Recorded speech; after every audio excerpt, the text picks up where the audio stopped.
नमो आयर्याडं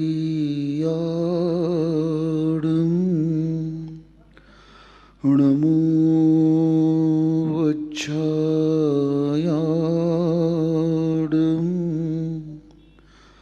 नमो लोये सब्बसाहुडं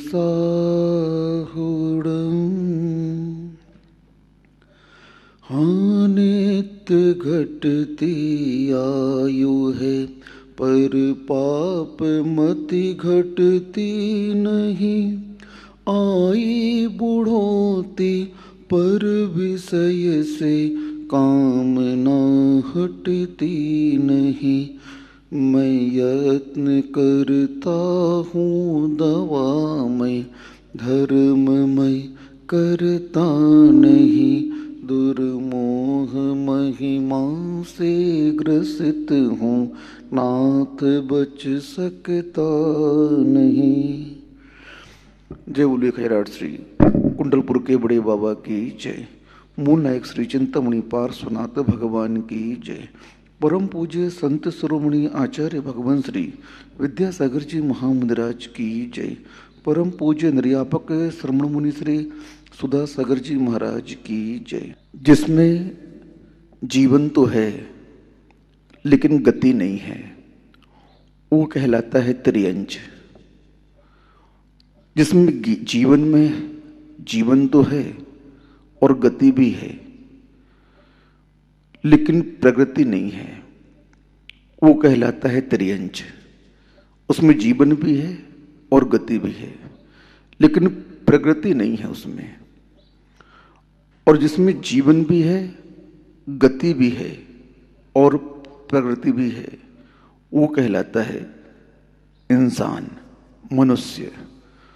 लेकिन आप अपने जीवन को इन तीन बातों से तौलिए, तुलना करिए, कंपेयर करिए इसको आप कि क्या आप में प्रगति है क्या। हाँ महाराज जी, मैंने शून्य से शिखर तक की यात्रा कर ली। मैं इस भारत का बहुत बड़ा उद्योगपति हूँ। धर्म कहता है ये कोई प्रगति नहीं है आपकी। इस प्रगति को जिससे आप प्रगति मान रही हो, पद प्रतिष्ठा को, थोड़ा सा वैभव धन संपदा प्राप्त कर ली, इसको आप प्रगति मानते हो तो धर्म कहता है नहीं। हमारे यहाँ इसको प्रगति नहीं कहा गया। संसार अवस्था में जिसको प्रगति कहा गया है, धर्म के क्षेत्र में उसको अवनति कहा गया है। क्या कहा गया है? आप प्रगति नहीं कर रहे हो, आप नीचे की ओर जा रहे हो। हाँ, उस एक इंद्रिय की जैसे आपका जीवन है जिसमें जीवन तो है लेकिन कोई गति नहीं है। हम मनुष्य गति के जीवों की एक्टिविटीज जो प्रतिक्रिया है आज हम देखते हैं वो सेम जड़ उस एक इंद्रिय की जैसे ही है। मात्र क्या है उसके पास में? आहार, भय, मैथुन और परिग्रह। ये चार संज्ञाएं वहां से शुरू हो जाती हैं और उसमें वो है। लेकिन प्रगति क्या है उसमें? गति क्या है उसमें? कोई भी गति नहीं है, कोई भी गति नहीं है। आज मनुष्य संसार के कार्यों में इतना व्यस्त हो गया है, संसार के भोगों में इतना लिप्त हो गया है कि वह अपने उस भोगों को छोड़ना नहीं चाहता है। बल्कि क्या कहता है, अभी तो मजा कर लें, लूट लें, भोग लें, बाद में मिलता है कि नहीं मिलता क्या पता है। यही पर्याय तो है सुख भोगने के लिए। देवों को क्या सुख होगा भोगों का? त्रिंच गति को क्या सुख है भोगों का? जो भोग मनुष्य के पास में है वो किसी के पास में नहीं है, ऐसा मानता है और उस भोगों के ना मिलने पर तड़पता है, वेदना व्यक्त करता है, अपने आप को दुखी मानता है। आचार्य कहते हैं ये मिथ्या दृष्टि का लक्षण है। किसका लक्षण है? मिथ्या दृष्टि का लक्षण है ये। जो इस संसार के भोगों में रच पर कर उसको अपना मानता है, उसके विकास को अपना विकास मानता है, उसकी हानि को अपनी हानि मानता है, गुरुजी कहते हैं ये घोर मिष्ठा दृष्टि है, इसका कभी भी कल्याण नहीं हो सकता है, क्योंकि इसने आज तक अपने उस पर्याय का प्रयोग ही नहीं किया, इसने परिवर्तन की बात सोची ही नहीं। संसार के सुखों के पीछे ही ये लगा हुआ है। इसकी हर क्रिया में मात्र एक ही चाह है कि ये मुझे कैसे प्राप्त हो जाए। इसकी सारी एक्टिविटीज मात्र इसी के लिए है, धन कमाने के लिए, भोग भोगने के लिए, और कुछ भी इसके जीवन में उद्देश्य ही नहीं रखा इसके अलावा। बड़े बड़े इंजीनियर, डॉक्टर, सीए आदि बन जाते हैं, बड़े बड़े पदों पर पहुंच जाते हैं, इतने मंत्रियों का घोटाला सामने आता है। मैं सोचता हूं देखो तो कितनी बड़ी मूर्खता है इनके पास में। पूर्व कर्म के उदय से, पुण्य के फल के उदय से इनके लिए वैभव संपदा पद मिल गई, और ये मूर्ख उसे संग्रह करने में लगे हुए हैं, उसे और जोड़ने में लगे हुए हैं। यहां तक कि यहां का पैसा स्विट्जरलैंड, स्विस बैंक में भेज देते हैं। अब बताओ आप, मरने के बाद वो पैसा कहां गया? वो एक ऐसा देश है स्विट्जरलैंड जहां की अर्थव्यवस्था ऐसे ही चलती है। बड़े बड़े आदमियों का पैसा वहां जमा होता है, उसके इंटरेस्ट से। वहां जमा करने के ब्याज देना पड़ता है। यहाँ पर जमा करो तो आपको लोन, वो इंटरेस्ट मिलेगा, और वहाँ जमा करो तो क्या करना पड़ेगा? उल्टा आपको देना पड़ेगा। ये प्रक्रिया है। और लोग उस काले धन को विदेशों में जाकर के रखते हैं, और कई बार व्यक्ति मर जाता है, उसके कोडवर्ड रहते हैं, और लोगों को पता नहीं चलता है, वो पैसा उस देश का हो जाता है। अब बताओ, पूर्व में पुण्य किया था, वर्तमान में अच्छी बुद्धि मिली, इंजीनियर, डॉक्टर, सीए बन गए, कलेक्टर बन गए, आईपीएस अधिकारी बन गए, बड़े बड़े मंत्री आदि पदों में चले गए, लेकिन उस तत्व को समझ नहीं पाए। और इतने ऊपर पहुंचने के बाद भी संसार की जो उच्च अवस्था आप लोग कहते हो, उस टॉप पर पहुंचने के बाद भी धर्म की नजर में तुम्हारी गिनती एक इंद्री के समान कही गई है। बुरा लगेगा, लगने दो, क्या कर सकते हैं। औषधि तो कड़वी ही हुआ करती है, सत्य कड़वा हुआ करता है, किसी को पसंद नहीं आता है। कोई भी व्यक्ति अपनी बुराई नहीं सुनना चाहता है, लेकिन सुनना तो पड़ेगा। भाई नहीं सुनो, नहीं, मेरा क्या जाएगा, मैं तो सुनाऊंगा, तो कड़वी चीज सुनाऊंगा, बुराई ही सुनाऊंगा। हाँ, आज तक तुमने किया ही क्या? कौन सी प्रगति कर ली? जीवन तो मिल गया, अभी तो गति भी शुरू नहीं हुई तुम्हारी। प्रगति की तो बात छोड़ो, आपसे अच्छा तो तिर्यंच है। कम से कम वह इस संसार में आने के उपरांत अपने को देवगुरु शास्त्र के चरणों में समर्पित कर देता है। असंख्यात तिर्यंच, असंख्यात सम्यक दर्शन को प्राप्त कर लेते हैं। और तुम पढ़े लिखे मूर्ख इतने उच्च पदों पर बैठकर के इन जड़ वस्तुओं के पीछे अपने आप को जड़ कर देते हो। अब आपको हम क्या कहें बताओ? उस त्रियंच से और आपकी तुलना की जाए तो आप उससे बहुत पीछे हो अभी। क्यों? क्योंकि उसके पास में कोई अक्षर ज्ञान नहीं है, उसके पास में कोई तत्व चिंतन की सुविधाएं नहीं है, वो देव दर्शन पूजन आदि नहीं करता है। लेकिन फिर भी उस गति के दुखों को देख करके जाति स्मरण के माध्यम से, अवधि ज्ञान आदि के माध्यम से वह देख लेता है कि देखो पाप का परिणाम मुझे ये पर्याय मिली है। अब इस पर्याय में मुझे जो जाति स्मरण हुआ है उसके अनुसार अब मैं कभी भी इस मिथ्यात्व को, इन संसार के भोगों को पाने का पुरुषार्थ नहीं करूंगा, बल्कि इसे छोड़ने का पुरुषार्थ करूंगा। शेर, सर्प जैसे जीव क्या करते हैं? सम्यक दर्शन प्राप्त करते ही अपने उन भोगों को छोड़ देते हैं। सूखे पत्ते खाते हैं, प्रासुक पत्ते खाते हैं, वहां का पानी पीते हैं जहां टकरा करके पानी निकल रहा है, बह रहा है। अब बताओ, इतना विवेक उनके पास में आ जाता है। और आप लोग क्या करते हो? आएगी अभी कल हैप्पी न्यू ईयर, आज की रात क्या करोगे? आज की रात शराब पियोगे, मांस खाओगे, गलियों में घूमोगे, आवारागर्दी करोगे और हैप्पी न्यू ईयर क्या क्या मनाया आप लोगों ने आज? नया वर्ष, हैप्पी न्यू ईयर। पंडित जी क्या कर रहे हो? घूम रहे हैं यहां वहां, व्यर्थ की आवारागर्दी कर रहे हैं।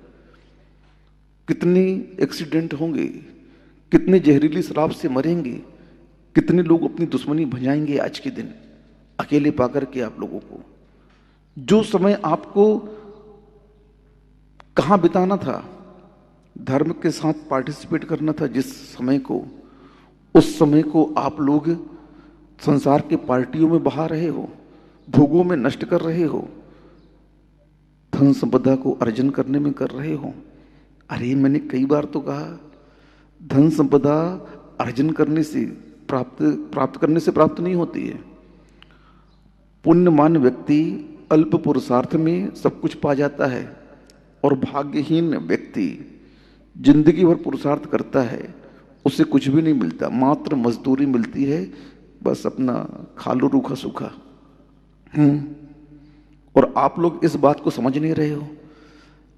अगर आपके पल्ले में पुण्य है भैया, तो उस संपदा को आना ही पड़ेगा, कोई रोक नहीं सकता है, कोई नहीं रोक सकता है। और पुण्य नहीं है, वो संपदा नहीं आएगी। पापियों के यहां एकदम से संपदा की बाढ़ आती है और अचानक वह लुप्त भी हो जाती है, हाँ खत्म भी हो जाती है कुछ समय के लिए। बस अधर्मी का धन जो होता है उसकी उम्र मात्र 10 वर्ष की है, ऐसा नीति कही गई है। 10 वर्ष के बाद वह समाप्त होना प्रारंभ हो जाएगा, नष्ट होना प्रारंभ हो जाएगा। ज्यादा पुण्यवान है तो थोड़ा और बढ़ सकता है, लेकिन अंत में उसका परिणाम क्या निकलेगा? या तो धन संपदा नष्ट हो जाएगी या वो व्यक्ति नष्ट हो जाएगा। दो ही कार्य वहां पर होंगे। क्यों? उसने पाप में अपनी उस संपदा को खर्च किया। तो पाप में जो धन संपदा को खर्च करता है उसके दो ही परिणाम सामने आते हैं, या तो धन संपदा नष्ट हो जाती है या वह व्यक्ति नष्ट हो जाता है। दो में से एक चले जाएंगे।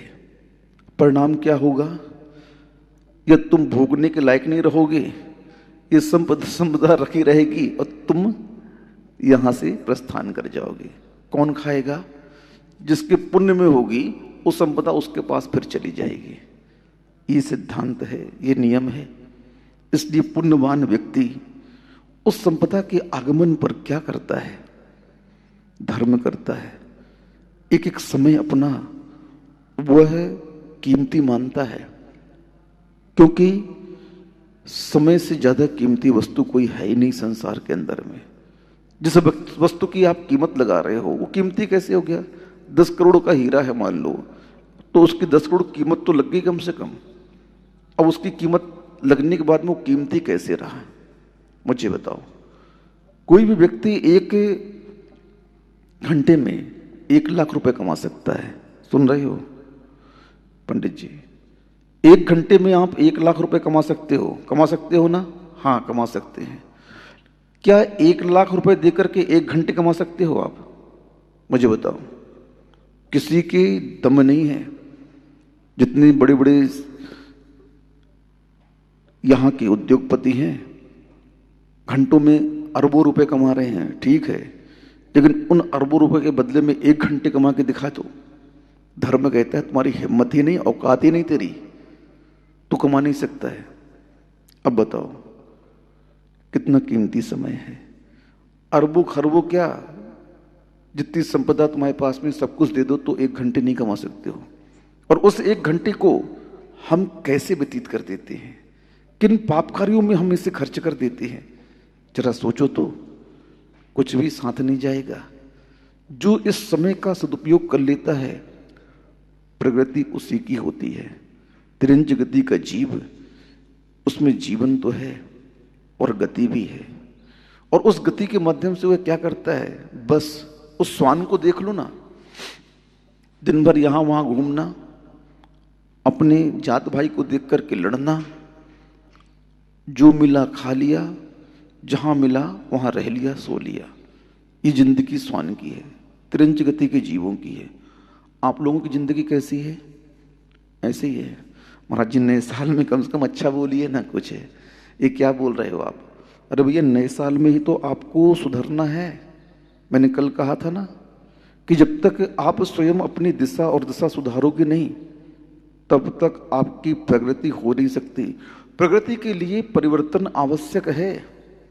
हाँ, मनमानी करते हुए तो बहुत दिन बीत गए, लेकिन अब थोड़ी मनमानी कम कर दो, थोड़ा सा समझो, इस पर्याय के महत्व को समझो। हाँ, यहां से चूकने के बाद में कहाँ जाओगे पता नहीं, और यहीं पर हालत बिगड़ जाती है।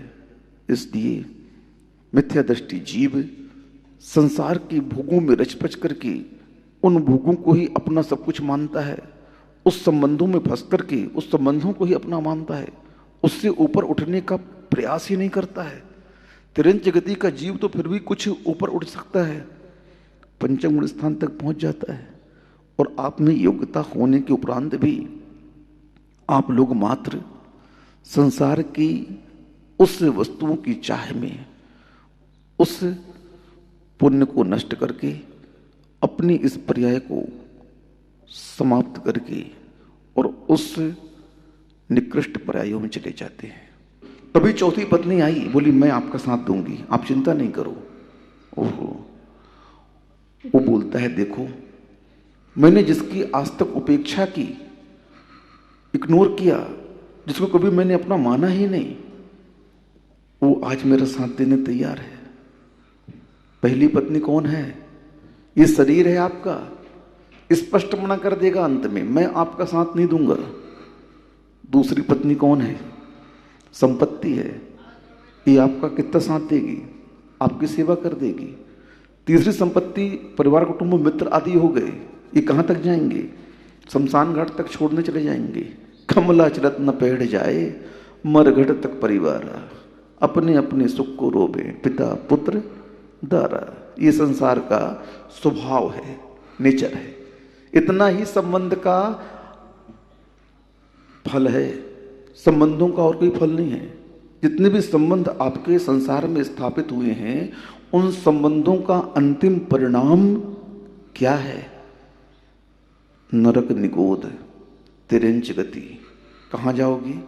इस संबंधों के जाल में जो फंसा है वो क्या बना है? इस मोह में फंस करके क्या बनोगे? राग द्वेष में फंस करके क्या बनोगे? कौन सी गति में जाओगे? स्पष्ट है, तो इसे बताने की आवश्यकता है ही नहीं हमें। ये सब कोई जानते हैं, हजारों लाखों बार सुन चुके हैं किसका परिणाम क्या होगा। और चौथी पत्नी उसकी आत्मा, वो तुरंत आकर के कहती है हम आपका साथ देंगे, हम आपको नहीं छोड़ेंगे। अब बताओ, हम जिसके साथ जीवन भर रहने वाले हैं उसको देख नहीं रहे हैं, स्वयं की आत्मा। और जो हमारा साथ छोड़ने वाले हैं, जीवन में भी हमारे साथ कभी रहने वाले ही नहीं है, मात्र इस भाव के साथ ही हैं। हाँ, परिवार, कुटुंब, मित्र, भाई बहन, संपत्ति आदि इस भाव के साथ में छूट जाएंगे, आगे जाएंगे नहीं आपके। हाँ, इस भाव में इसका उपयोग कर लो साधन बना करके। होशियार व्यक्ति वही होता है जो अपना मतलब सिद्ध कर लेता है। क्या कर लेता है? हाँ, हमारा धर्म कहता है स्वार्थी बनो। किस क्षेत्र में? धर्म के क्षेत्र में, कर्म निर्जरा के क्षेत्र में इस प्रकार की प्रगति करके वो अपना स्वार्थ निकालते हैं। संसार में संबंध स्थापित तो हो जाता है उनका भी, लेकिन स्वार्थ निकालते हैं। ये संबंध हमारे लिए श्रावक का काम करें, ठीक है, हमें तो अपना कल्याण करना है, हम महाराज बन गए, हमें आपसे क्या लेना देना है। लेकिन नहीं, स्वार्थ है। क्या है? मोक्ष मार्ग में सहभागी हैं ये हमारे, इसलिए इस स्वार्थ को लेकर के थोड़ा आशीर्वाद, थोड़ा प्रवचन, उपदेश आदि दे दिया, खुश रहेंगे, थोड़ा सा पुचकार लिया, आशीर्वाद। उसको भी यही स्वार्थ है कि वो भी धर्म में लग जाए, और कुछ स्वार्थ नहीं है। इस प्रकार से वह सम्यक दृष्टि जीव बड़ी होशियारी के साथ में संसार में रहता है। बस इतना ही तो अंदर से मानना है अपन को, इतना ही श्रद्धान करना है कि संसार में इस आत्मा के अलावा हमारा कुछ नहीं है। संसार के वैभव पद प्रतिष्ठा में पहले कह चुका हूं, पुण्य के फल से आपको मिल जाएंगे, कोई बड़ी बात नहीं है। लेकिन ये श्रद्धांत तुमको कौन दिलाएगा कि ये मेरा नहीं है? ये धर्म ही दिलाएगा। कौन दिलाएगा? खूब प्रगति करो, मना, संसार की प्रगति के लिए मना नहीं किया गया हमारे यहाँ। चक्रवर्ती भी षटखंड के लिए यात्रा करता है, क्षायिक सम्यक दृष्टि, उसी भाव से मोक्ष जाता है, वो भी यात्रा कर रहा है उस पद के अनुरूप। लेकिन वह अंदर से ये नहीं भूल रहा है कि ये मेरी नहीं है। वो अंदर में इतना ज्ञान रखना है कि ये मेरा नहीं है, ये तो सब पुण्य का फल है। और फल कब तक रहेगा? जब तक इसे हम खा नहीं लेते। खाने के बाद में फल क्या होगा? समाप्त हो जाएगा। सीधी सी बात है।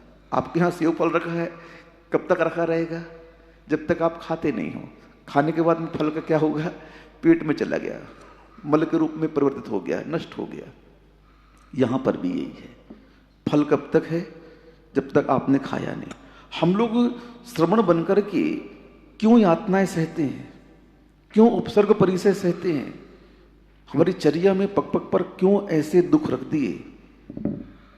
क्योंकि इन भोगों को छोड़ने के उपरांत जो पुण्य मिलेगा, उस पुण्य का संचय करके, उस पुण्य को हम संग्रह करके, जोड़ करके, नसेली बना करके, उस पुण्य के फल से ही हमें मुक्ति मिलेगी।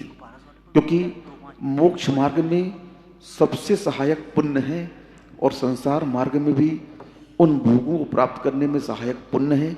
और उस पुण्य की उपलब्धि जब कभी भी आपके जीवन में आएगी, सच्चे देवगुरु शास्त्र की भक्ति करने के उपरांत ही आएगी। हाँ, अभी जो कुछ भी भोग रहे हो सब बासा भोग रहे हो। कैसा भोग रहे हो? सब बासा है, पूर्व का है। इस पर्याय में तुमने क्या प्रगति की? कौन सा पुण्य किया? कौन से ऐसे कार्य किए जिसके माध्यम से सच्चा पुण्य जुड़ा हो? पुण्य तो मिथ्या दृष्टि भी जोड़ लेता है, लेकिन उस मिथ्या दृष्टि का पुण्य मात्र संसार की क्रियाओं में कार्य करता है, पद प्रतिष्ठा में ही काम करता है, भोगों को ही दिलाता है। लेकिन सम्यक दृष्टि का पुण्य जो हुआ करता है, वह उस पुण्य के फल तीर्थंकर बन जाता है, केवल ज्ञान प्राप्त कर लेता है। वो जानता है इस पुण्य का प्रयोग मुझे कहाँ करना है, और प्रयोग करके वह वहाँ पहुँच जाता है। संसार के भोग, पद प्रतिष्ठा ये तो मिलेंगे आपको, लेकिन इनके पीछे अपनत्व की भावना को त्याग करना है।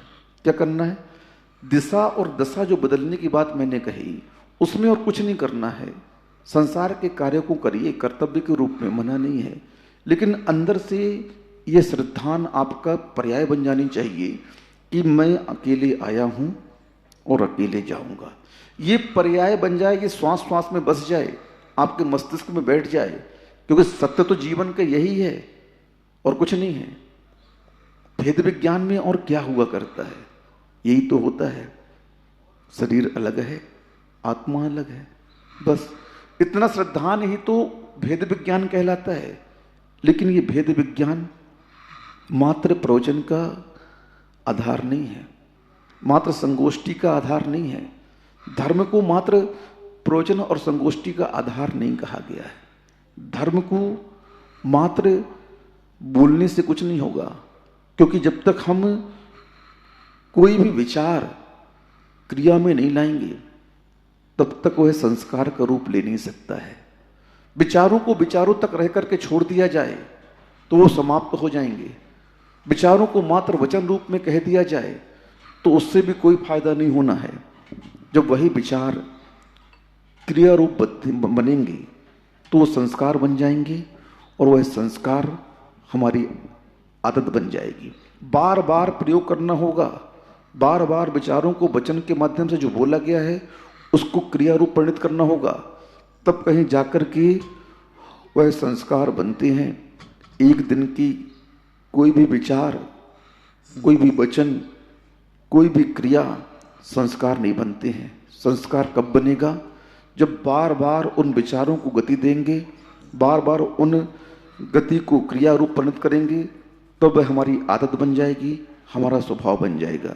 आप लोग भी इस नए वर्ष पर अपने स्वभाव को बदलें और वीतरागता की ओर आगे बढ़ें। इन्हीं भावना से अहिंसा परमो धर्म की जय। जय श्री ओम नमः सिद्धेभ्यः। जय श्री ओम नमः सिद्धेभ्यः। जय श्री ओम नमः सिद्धेभ्यः। सर्वमंगल मांगल्यम सर्वकल्याणकारकम प्रधानम सर्वधर्माणां जैनम जयतु शासनम। जैनम जयतु शासनम। जैनम जयतु शासनम। पंच परमेष्टि भगवान की जय। आचार्य श्री गुरुवर कुंद कुंद महाराज की जय। आचार्य श्री गुरुवर विद्यासागर महाराज की जय। परम पूज्य निर्यापक श्रमण मुनि श्री सुधा सागर जी महाराज की जय। पूज्य महासागर जी महाराज की जय। आचार्य संघ की जय। अच्छाइयाँ बाहर से नहीं आती, अच्छाइयाँ अपने अंदर प्रकट होती। बुराइयाँ कभी प्रकट नहीं होती, बुराइयाँ बाहर से आती हैं। इसलिए जितने भी अच्छे कार्य हैं, धर्म के कार्य हैं, वे सब किसी कर्म के उदय से नहीं होते, और जितने बुरे कार्य हैं, पाप कार्य हैं, ये सब कर्म के उदय से होते। तो कल अपन ने समझा था, अच्छा आदमी सबसे ज़्यादा बुराइयों पर विचार करता है, अच्छा आदमी, क्योंकि उसको यह डर नहीं है कि मेरे पास अच्छाइयाँ कितनी हैं। उसको डर है कि जो अच्छाइयाँ हैं ये कहीं बुराई में न बदल जाए। कल कितना बढ़िया उदाहरण दिया था कि एक व्यक्ति 16 के कपड़े पहनने के बाद एक ही चिंता करता है, कोई मुझे अशुद्ध न कर दे। 16 का तो वो हो गया, 16 तो उसका पहन लिया, उसमें कोई ज़्यादा मेहनत नहीं थी। 16 के होने में इतनी सावधानी की ज़रूरत नहीं थी। नहा लिया, एक कपड़े रखे थे, शुद्ध पहन लिए, कोई खतरा नहीं, कोई टेंशन नहीं। 16 के कपड़े पहनने में कुछ भी ताकत नहीं होती, कोई भी ज़्यादा समय नहीं लगता। कपड़े धोने ही है, सुखा दिए, पहन लिया।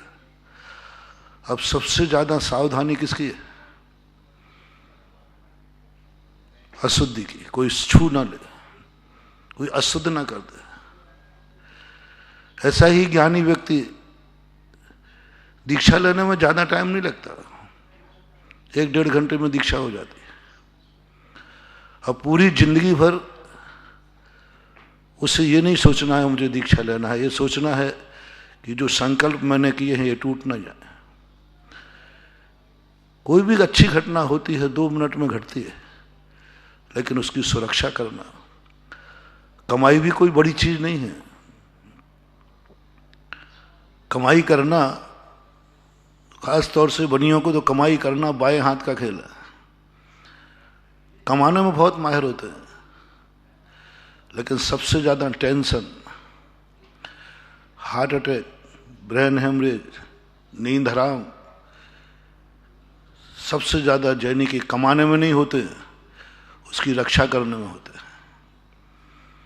दैनिक कमाने में टेंशन कभी नहीं करता, उसको टेंशन ही नहीं होता, लेकिन कमाने के बाद जब उसके पास आ जाता है, अब उसके प्राण निकलते हैं। पता नहीं कौन कब क्या कर डाले, कौन लूट ले, कौन मार दे। कल कहा था ना कि दुकान पे बैठे दिन भर कमा लेते हो, इतना टेंशन नहीं हुआ जितना टेंशन घर से, दुकान से घर तक वो थैली ले जाने में होता है। दिन भर में कोई टेंशन नहीं हुआ, कमाते रहे, सब करते रहे। अब वो थैली को घर तक ले जाना है दुकान से, उसमें इतना टेंशन है, वहां जिंदगी को खतरा है। कमाने में कोई जिंदगी को खतरा नहीं था, कोई खतरा नहीं था, कोई विकल्प नहीं था, कोई द्वंद नहीं था। वो तो उसकी बुद्धि चल रही, दिमाग है, वो कमा लेगा, यूं कमा लेगा। लेकिन घर तक ले जाने में उसकी मौत है, जिंदगी है, कोई कुछ भी कर सकता है। कितनी दुर्घटनाएं ऐसी घट जाती। एक पेट्रोल पंप से व्यक्ति दिन भर की कमाई लेके जा रहा था, दिन भर कमाई, कोई टेंशन नहीं था, बढ़िया रहा। घर तक गया, रास्ते में किसी ने उसको गोली मार दी, प्राण चले गए। दिन भर में प्राण नहीं गए कमाने में, लेकिन उसके लुट ना जाए इसमें प्राण भी जा सकते हैं। ये जिंदगी का एक ऐसा रहस्यमयी, प्रकृति कुदरत ने एक ऐसी नीति बनाई। अरे कमाने में टेंशन हो तो बात बने, लेकिन कमाने के बाद रक्षा करने में टेंशन है। कमाना कोई बड़ी बात नहीं है, कोई बड़ी बात, हर चीज में यही है, लेकिन वो कमाई हुई वस्तु हमारी सुरक्षित रह जाए, ये बहुत कठिन होता है। इसी प्रकार अच्छाइयां पाने में कोई बुराई, ज्यादा टाइम नहीं लगता, अच्छे आदमी बनने में कोई ज्यादा टाइम नहीं लगता, लेकिन वो अच्छाई बनी रहे। एक एक पग पर व्यक्ति छूने वाले बैठे, एक एक पग पर अशुद्ध करने वाले बैठे, एक एक पग पर हमारी अच्छाइयों को बुराइयों में बदलने वाले बैठे। मन में सोचो तो बुरे विचार, बुरे आदमी, आंखें खोलो तो बुरा, सुनो तो बुरा, बोलो तो बुरा, सब कुछ में क्या हो रहा है। अब इन सबसे बचाना बहुत कठिन हो जाता है। उनकी जिंदगी के लिए, अपनी जिंदगी को लिए दोनों का एक तालमेल बैठाना कि मुझे कोई बचा के चले। अब एक अपन प्रार्थना करते हैं, हमने 16 कपड़े पहन लिए, हे भगवान जितने लोग अशुद्ध लोग हैं उन सबको सद्बुद्धि दें कि वो मुझे ना छुएं।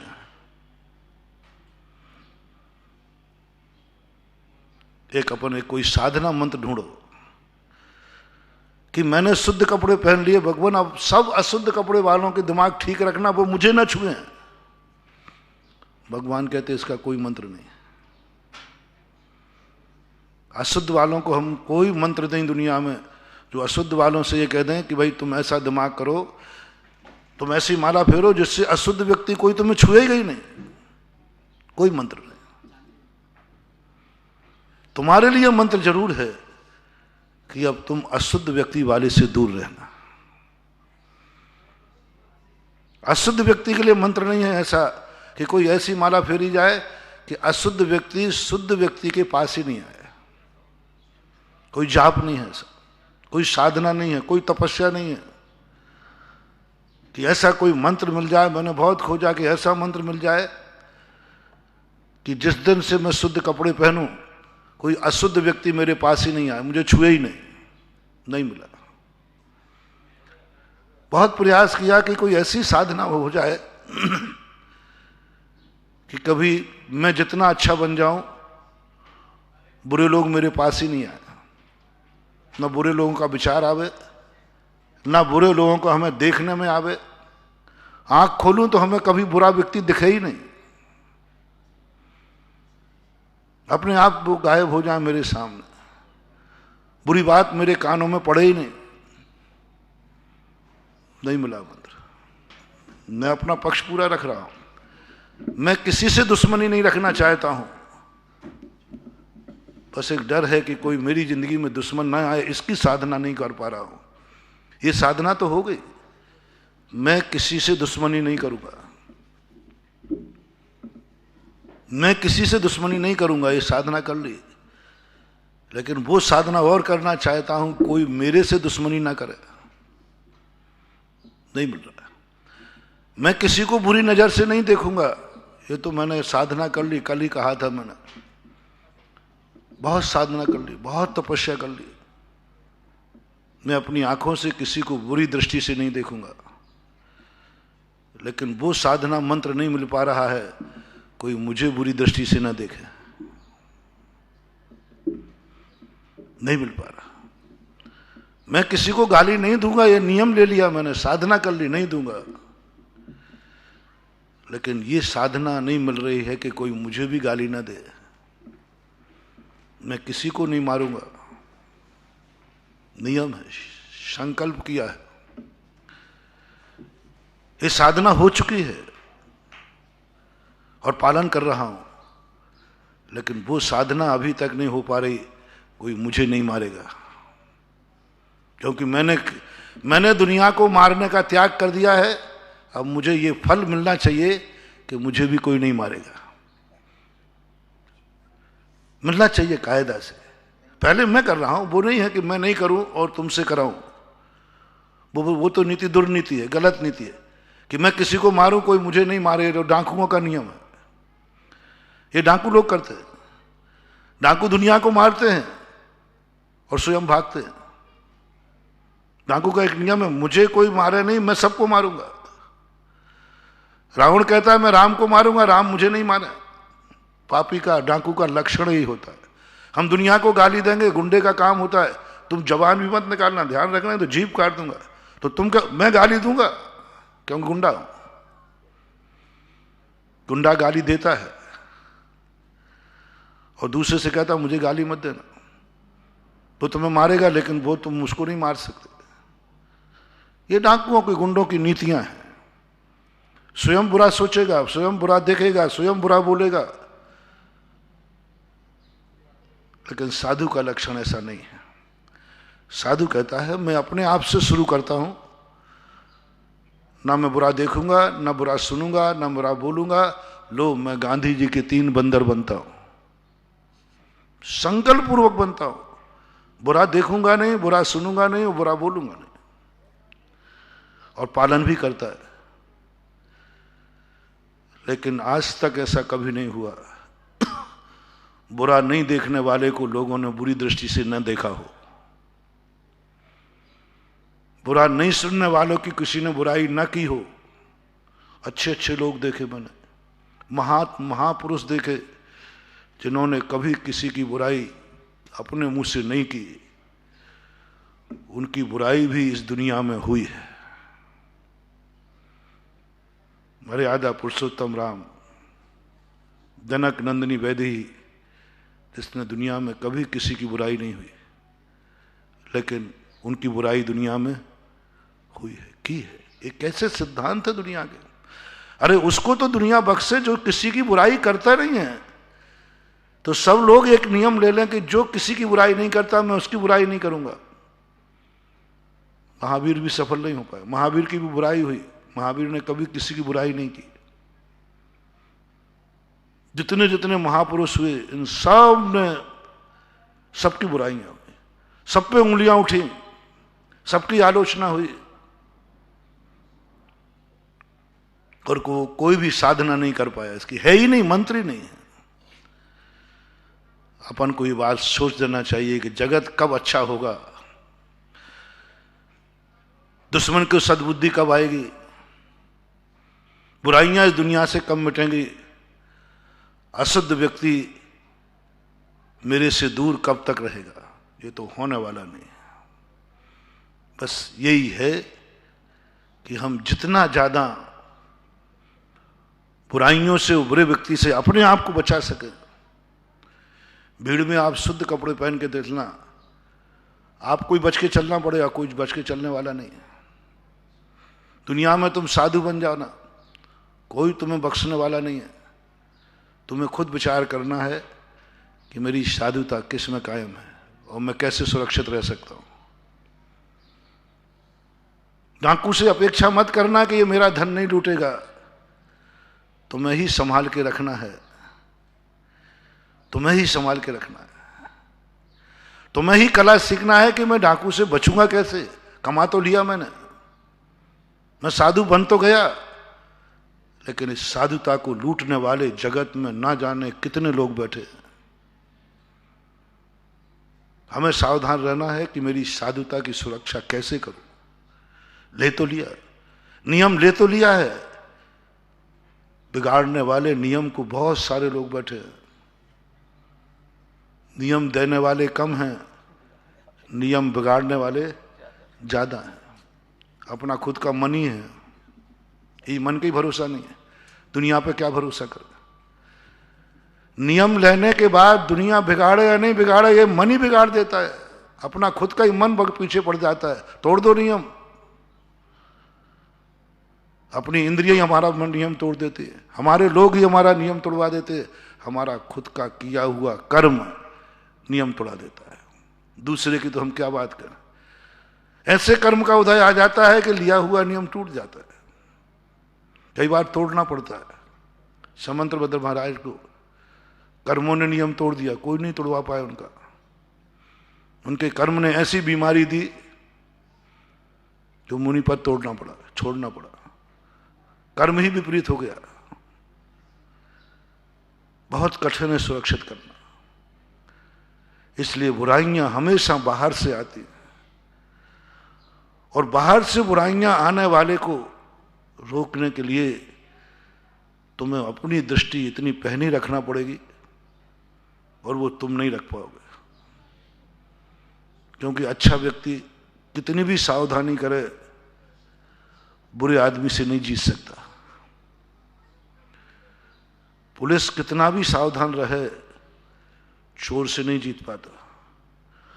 मकान मालिक कितना भी सावधान रहे, चोर उस रास्ते से आता है जो रास्ता मकान मालिक को भी पता नहीं होता। जब चोरी होने के बाद पता चलता है यहां से भी आ सकता है क्या, हाँ, ऐसे जहां से आप कल्पना ही नहीं करेंगे। आप सोचिए आने का रास्ता ही नहीं, और वो आके दिखा देता है। बहुत मुश्किल है।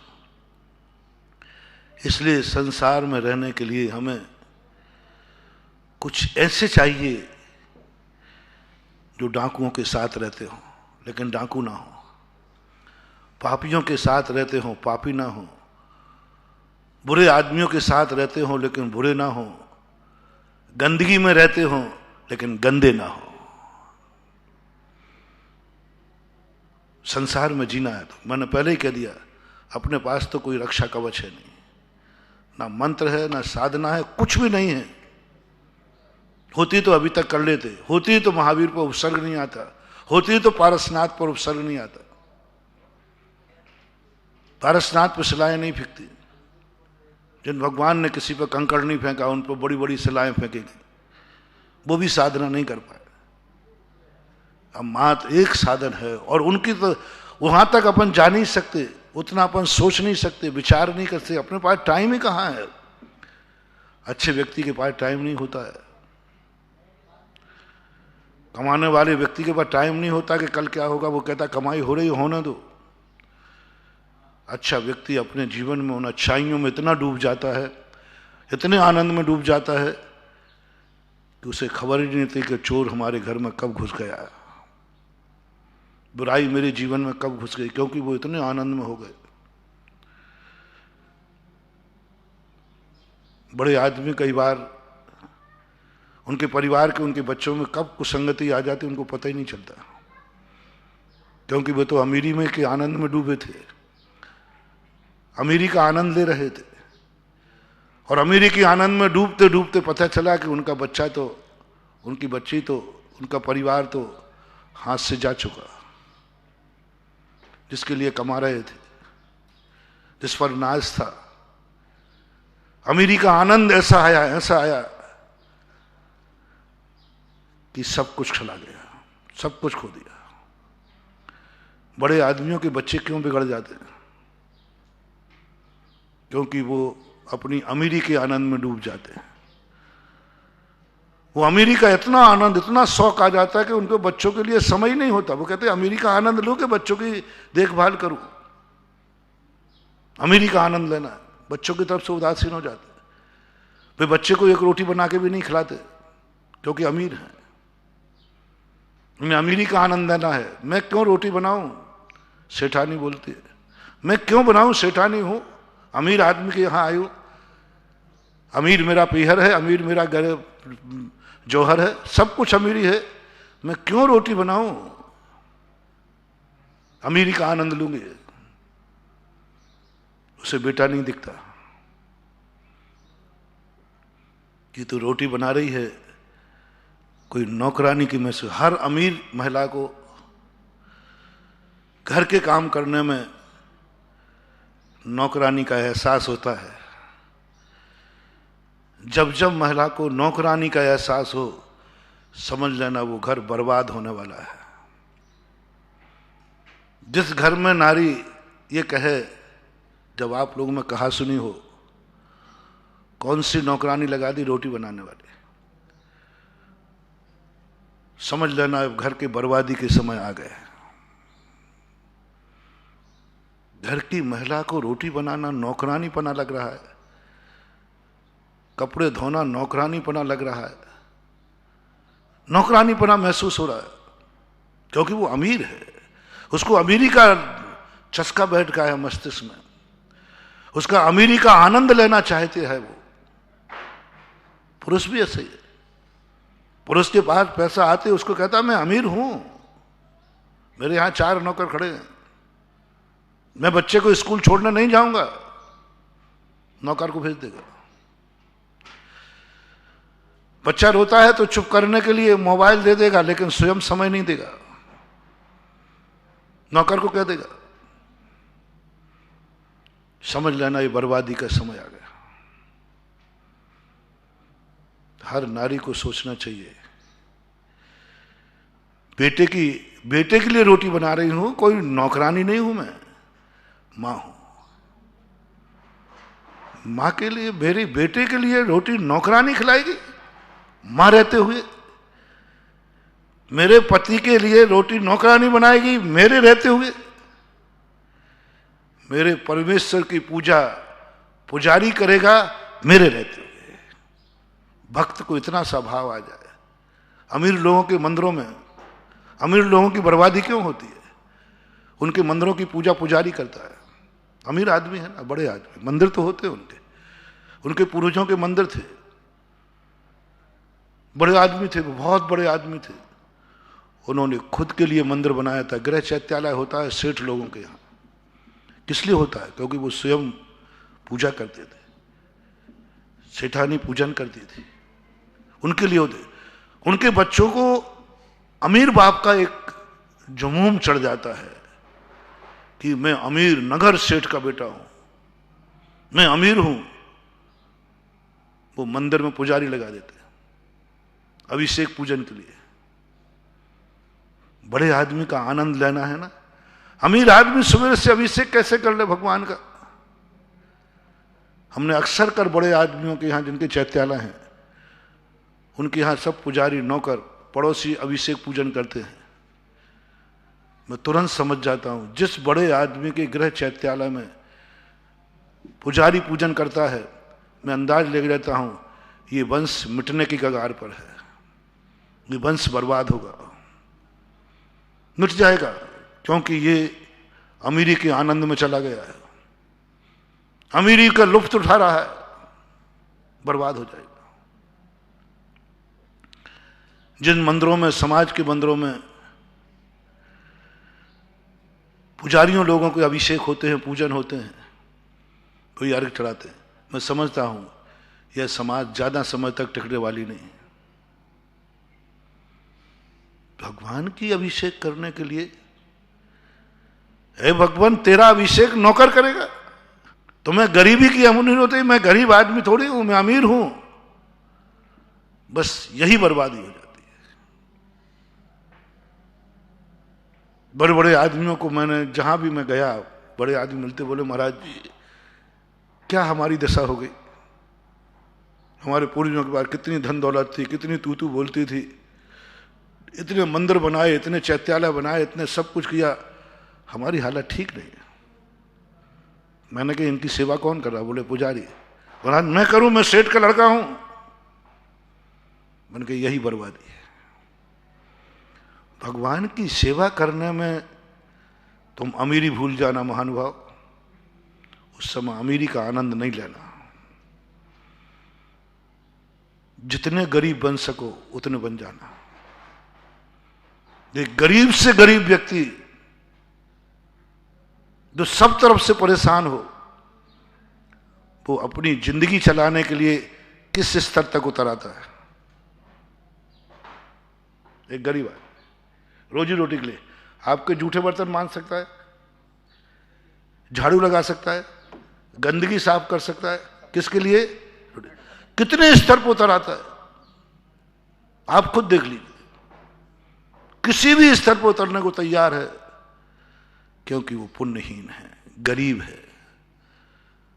वो तुम्हारे दरवाजे आता है, कुछ भी दे दो काम, जूतों पे पॉलिश करना पड़ेगा जी।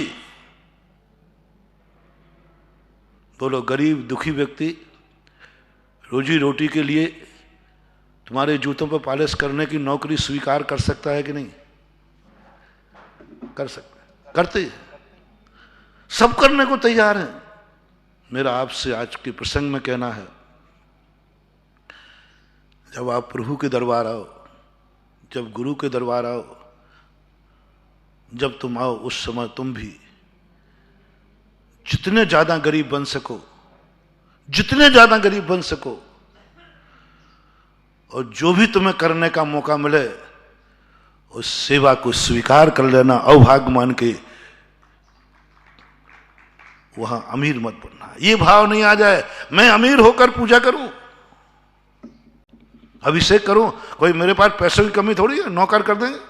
हाँ पक्का है, कोई पैसे की कमी नहीं, अमीरी का आनंद है। अरे महाराज 2 पुजारी लगा दूंगा, क्या बात करते आप? नहीं, तुम तो 10 लगा दोगे, तुम तो 10 लगा दोगे, 2 की तो बहुत बड़ी बात है, लेकिन तुम कहीं के नहीं रहोगे। मंदिरों में कभी भी मैंने बस तुम लोगों को समृद्ध बनाने का, आज मंदिर में और हमारे भक्तों को क्यों आनंद आ रहा है, मैंने कुछ नहीं किया। मैंने हर अमीर को उठाकर प्रभु के दरबार में गरीब बनाया है, बस, और कुछ नहीं किया मैंने। मैं अमीर बना नहीं सकता, मैं अमीर बना नहीं सकता, और गरीब बनाना तुम्हारी भावना नहीं है, तुम बन नहीं सकते। पर मैंने कहा तुम अमीर रहना चाहते हो तो प्रभु के दरबार में गरीब बन जाना। हर अमीर को मैंने प्रभु के दरबार गरीब बनाया। तुम वह करो जो तुम्हारे दरवाजे नौकर करता है। प्रभु के दरबार में झाड़ू लगाना पड़े तो लगा दो, तुम्हारे दरवाजे मेहतरानी लगाती है, तुम प्रभु के दरबार के मेहतर बन जाओ, शायद तुम्हारी अमीरी बनी रहेगी। तुम्हारे नहाने का पानी नौकर भरता है, तुम प्रभु के नहन का पानी भर दो, शायद तुम्हारे जीवन में कभी गरीबी नहीं आएगी। अपनों के लिए गरीब अमीर नहीं, मंदिरों के अतिशय खत्म हो जाएंगे, चमत्कार खत्म हो जाएंगे। ऐसा ही मैं आपके घरों की चर्चा कर रहा हूं। अपनों के लिए अमीरी में मत जाना महानुभाव। माताओं पिताओं सबसे मेरा कहना है, यदि आपके पास संतानें हैं तो अपनों के लिए कभी भी अमीरी का आनंद नहीं आना, गरीब बन जाओ। बेटे के लिए, बिटिया के लिए, पति के लिए, पत्नी के लिए, मां के लिए, बाप के लिए, रिश्तेदार जो भी तुम्हारे हैं, जो आत्मीयजन तुम जिनको मानते हो, यदि आप गरीब होते तो बेटे को रोटी कौन खिलाता? मैं दुनिया में अमीर नहीं, गरीब नहीं बना रहा हूं। दुनिया में तुम चक्रवर्ती बन के रहना, बस मेरी एक बहुत अच्छी सी बात है, बेटे के लिए गरीब बन जाना। बेटे के लिए गरीब बन जाना। गरीब की मां बेटे के लिए क्या करती है, बस तुम बनना बिल्कुल गरीब से गरीब, पुअर है, जितना पुअर कितना गरीब।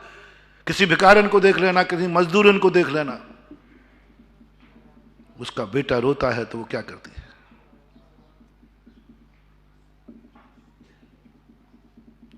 स्वयं उठा के छाती से लगाती है।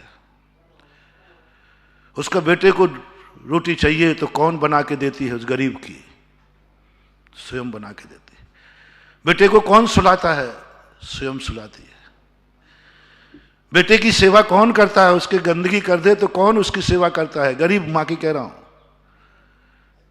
बेटा जब कर देता है गंदगी तो कौन सेवा करता है उसकी? वो खुद ही है। बस संसार की हर माता के लिए मेरा आदेश है, बेटे के लिए, बिटिया के लिए कभी अमीर का आनंद मत उठाना, नहीं तो बेटा बिटिया हाथ से चले जाएंगे। मत सोचना कि मैं अमीर हूं, मेरे पास बेटे बिटिया को समय नहीं है, क्योंकि अमीरी का आनंद उठाना है। हमें घूमने जाना है, पैसा है। हम कैसे काम करें, बेटे को रोटी कैसे बनाएं? अमीर आदमी है नौकरानी से कहा, बेटा जो चाहे वो बना देना। बेटा जो, हाँ कमी भी नहीं है, बेटे की इच्छा पूर्वक आपको सब देना है, सब दोगे आप, लेकिन सब कुछ खो दोगे। कभी बेटे के सामने गरीब बनो, बेटे के सामने इतने गरीब बन जाओ जैसा गरीब अपने बेटे को सब कुछ देता है, बेटा रो रहा है, मोबाइल नहीं दूंगा, खेलने के लिए उसको उठा के गोदी में उठाऊंगा। ये स्थितियां जब आती हैं तो हम बहुत कुछ क्योंकि बुराई, तुमने तो अच्छा बेटा पैदा किया है, लेकिन बुराई बाहर से आएगी, अशुद्धि बाहर से आएगी। अब तुम्हें अपने आप को संभालना है कि वो अशुद्धि बाहर से ना आए। पूरे भक्तांबर स्तोत्र में देखिए आप, पूरी भक्ति में कोई उपलब्धि नहीं कराई, कुछ प्राप्त नहीं कराया। मैंने गौर से भक्तांबर को पढ़ा, एक भी भक्तांबर श्लोक में उन्होंने कुछ उपलब्धि नहीं कराई, हमेशा तुम्हें बचाया है।